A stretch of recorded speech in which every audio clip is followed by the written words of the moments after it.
I'm great. I don't know if you can tell. This right here behind me, let's see if I get that is Ohio Stadium. I am in Columbus, a Oh, very rainy, chilly, like it just actually rained significantly and then it just flew through. But I'm here doing some stuff with CBS Sports HQ as well. Here for the game, cannot wait. There's already that electricity kind of pregame vibes here on a Friday, but it's great to be on with you, man. well, I appreciate it. So all year long, I've been saying Michigan's the best team in the Big Ten. Then I put Penn State over Ohio State. But heading into this week, I kind of woke up and I go, I'm confident in Ohio State, and I don't trust James Franklin to win a big game. Where's your confidence level at on Penn State maybe walking into the shoe this weekend and getting the job done? Well, you must be a believer of history, right? That it does have a tendency to repeat itself. James Franklin has not had success in games like this, whether it's road games versus top 25 teams, road games versus top 10 teams, or anywhere versus top 5 teams. He has not had much success historically. So I totally understand why you'd go back saying, you know what, Ohio State, they've kind of owned this game. James Franklin's 1-8 straight up in these since he's been the head coach of the Nittany Lions. So, yes, the other thing, both of these teams, I feel like I don't know too much about either one of them. Like this will be a very revealing game for both of them. But I do feel like I've seen Ohio State tested more. They got on the road against South Bend, against Notre Dame. They did get the win. Kyle McCord needed that big drive late in the game. He completed that 3rd and 19. That was a huge, like, career-defining moment for him, and he completed that pass. Against Maryland, they were tied up at half. He had to come out through 3 touchdowns in the second half. So I feel like I know more about Ohio State, what they're going to do when they face some adversity. Penn State has been so good. They're blowing out their opponents, but they really haven't been tested in an environment like this. And Drew Aller, first-year starter, he's been solid, 20 total touchdowns, 0 turnovers, but he hasn't been in an environment like this. So I don't know exactly what I'm going to get. This whole sign stealing scandal that's going on, your interpretation of it is what with the Michigan Wolverines?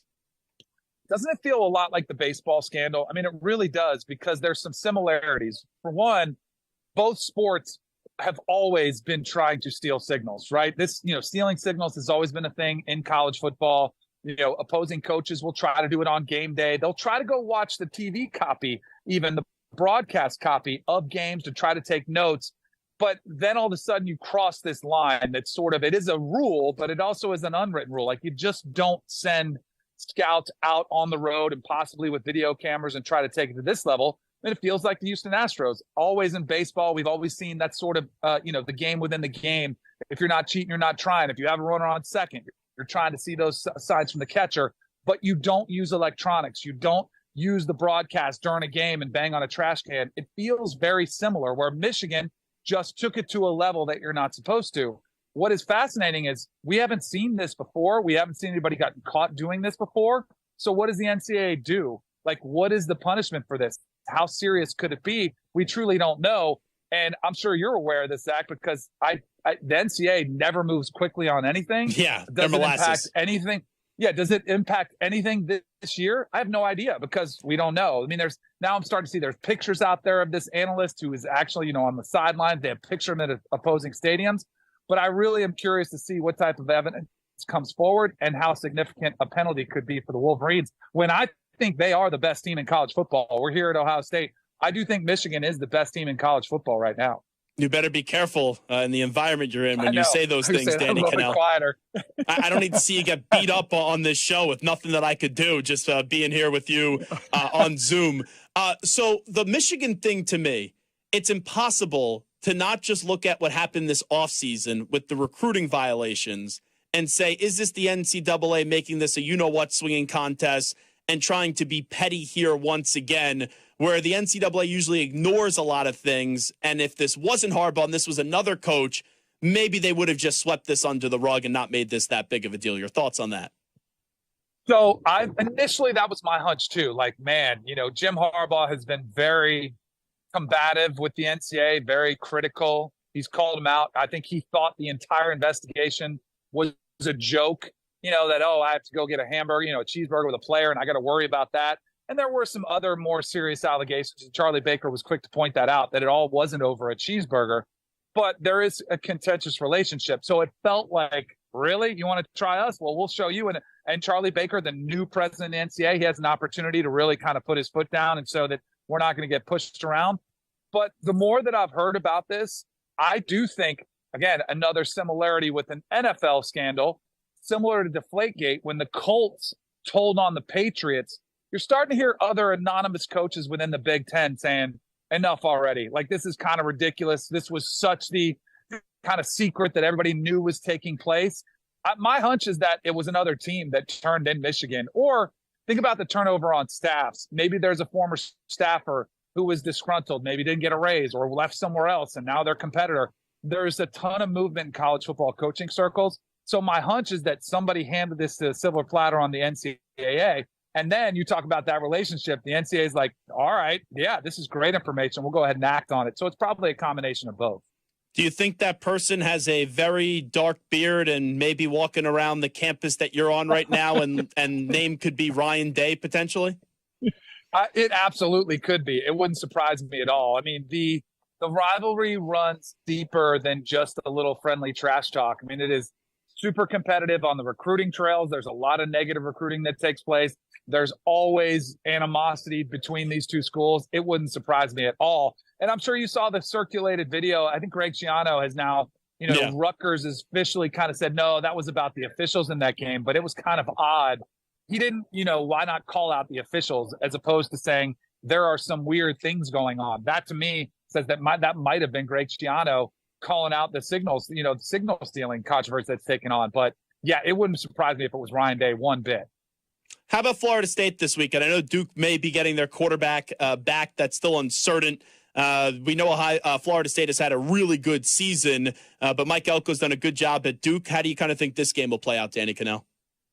I've been telling Florida State fans, don't get cocky, don't get confident, overconfident in this matchup because Duke is a really good football team. And they have to overcome the perception of being a basketball school. It's just a reality of the situation. And they haven't been very good historically. I mean, this is the first time they've traveled to Tallahassee ranked in the top 25 since 1994 when I was the quarterback. That's how long ago that was.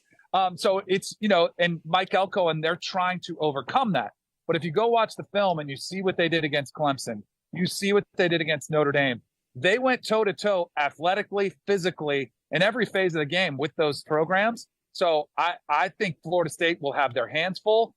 I am very kind of, relieved that Riley Leonard, if he does play, I still think he'll be limited with what he can do. And he is an athletic quarterback. Like, running is his strength.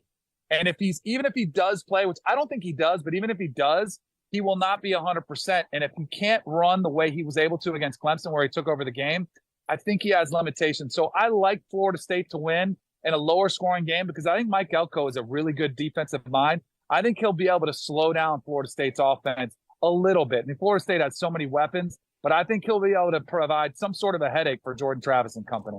So now with the Brock Bowers injury, Danny Kanell, and he'll be out 4 to 6 weeks. Who knows if he does return for Georgia with winning 2 national championships and already having his NFL future set up. People are now sort of back in on Alabama. They play Tennessee this weekend. Does Alabama run the table and they are live to make the college football playoff, in your opinion? I don't think so, but I've been sort of down on Bama this year, not believing they're a national title contender. And, after Texas, I was feeling pretty good about it, but it's still Bama. They still have so much talent. But my biggest concern was at the quarterback position when we didn't know it. It's like, man, if they have 3 quarterbacks, fine. They brought in, Todd Buckner from Notre Dame. It just felt like there was some issues there. Now, Jalen Milroe has settled in as the starter, but they're only averaging 30.1 points per game. That's the fewest points per game since 2008 for the Crimson Tide. So they are not the same team offensively.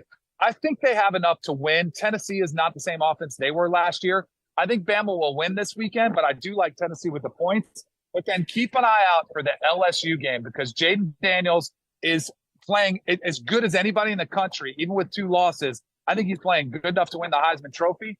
So I think Alabama will slip up one time before the season's over. So I don't think they make the playoffs or win the SEC.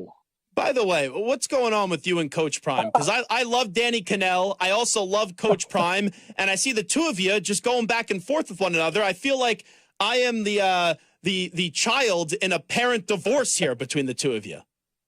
So I'm going to clear something up because I have a lot of people who are like, why do you hate Coach Prime or why do you hate Colorado? I did not like this was, I think, right in the preseason or week one when Deion Sanders kind of distanced himself from Florida State and wouldn't acknowledge that he was a Florida State Seminole. And I called him out for that. And he kind of responded. There were some things going on. He wasn't happy that he wasn't given the opportunity to be the head coach of Florida State. And, you know, it's no secret now. So I was unhappy with the way he handled it. But then we kind of put that to bed. Then I was, you know, I don't think I was over the top, but I just didn't think Colorado was worthy of some of the attention they were getting. And Deion Sanders Jr. came out and kind of slammed me on social media, calling me a derogatory term that rhymes with a garden tool that you use out in the garden.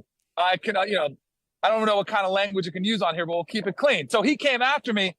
And here's my thing. So I go back to, I love to talk trash in locker rooms. And I always thought it was fun. And I understand why they like to talk trash too.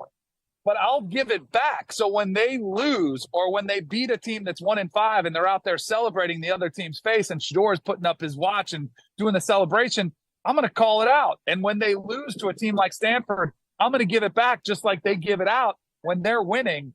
And for whatever reason, and I think this is mostly Colorado bandwagon fans who don't really follow college football, because I'll get into it with SEC fans. I've gotten into it with Oklahoma fans. I've gotten into it with even my own fan base, Florida State. I like to go back and forth and talk a little smack, but for whatever reason, the Colorado fan base does not take it very lightly. Like, they take it very serious. So I posted the video of the Saturday Night Live skit, which I thought was hilarious. I didn't think it was derogatory towards Deion. I thought it was funny. But they thought it was me slamming Deion just because I reposted the video. I think Deion has been great for college football. I think Shador Sanders has done a phenomenal job. I think Shiloh Sanders is an incredible defensive player. I don't have any problem with them. It's the bandwagon fans that have hopped on board and are so sensitive. They got to get some thicker skin. That's who my problem is with. All righty. Before we let Danny Kanell run, tell me what you're doing today with Bet Online. Oh, just out here pumping the games this weekend, man. They have so many fun lines that are out there.